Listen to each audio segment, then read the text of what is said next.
ब्रेकनंतर आपलं पुन्हा एकदा स्वागत. पुण्यातल्या सर परशुराम भाऊ अर्थात SP महाविद्यालयात यापुढे chocolate day, rose day, Valentine day यासारखे दिवस साजरे होणार नाहीत. कॉलेजच्या व्यवस्थापनानं परिपत्रक काढून बाहेरील घटकांचा उपद्रव होऊन शैक्षणिक वातावरण बिघडतं, सुरक्षेचा प्रश्न निर्माण होतो असं सांगत कॉलेज कॅम्पसमध्ये डेजवर बंदी आणण्याचा निर्णय घेतला आहे. पण विद्यार्थ्यांना हे डेज साजरे करण्याची इच्छा आहे. उपद्रवी घटकांना जरूर आळा घाला, पण त्याचा फटका सरसकट बसू नये असं या विद्यार्थ्यांचं म्हणणं आहे. जी पत्रकं लागली त्याच्यात ऑर्गनायझर सप महाविद्यालय असं लिहिण्यात आलेलं होतं आणि त्याच्यात कोणाचेही नंबर, कोण त्याचं रिस्पॉन्सिबल आहे असं.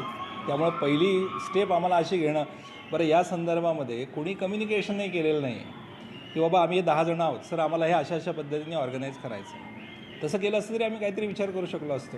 तसं काही न करता ज्यावेळेला ही गोष्ट लक्षात आली की थर्ड पार्टी कोणीतरी येऊन इथे पत्रक लावून जात आहे, त्यावेळेला आमच्या सिक्युरिटीलाही बोलवलं, डिपार्टमेंटलाही बोलवलं. म्हटलं या अशा पद्धतीचा इव्हेंट हा आम्ही होऊ देणार नाही. तर चॉकलेट किंवा रोज देण्यात काही हरकत नाही आहे आणि हेच माझे हे आहेत की बंद नाही केले पाहिजे. ठीक आहे, थोडे रिस्ट्रिक्शन्स ठेवा, बट कम्प्लिटली बंद इज नॉट.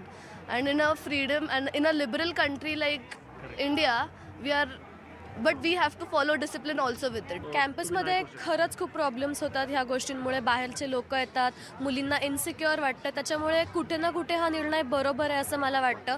पण त्याचा परिणाम चांगल्या लोकांवरती पण होतो, विच इज व्हेरी रॉंग. ते बाहेरचे लोक येतात ते बरोबर आहे, पण काही डेज आहेत जे त्यांनी साजरा करण्यासाठी मना केले, जसं की ट्रेडिशनल डे.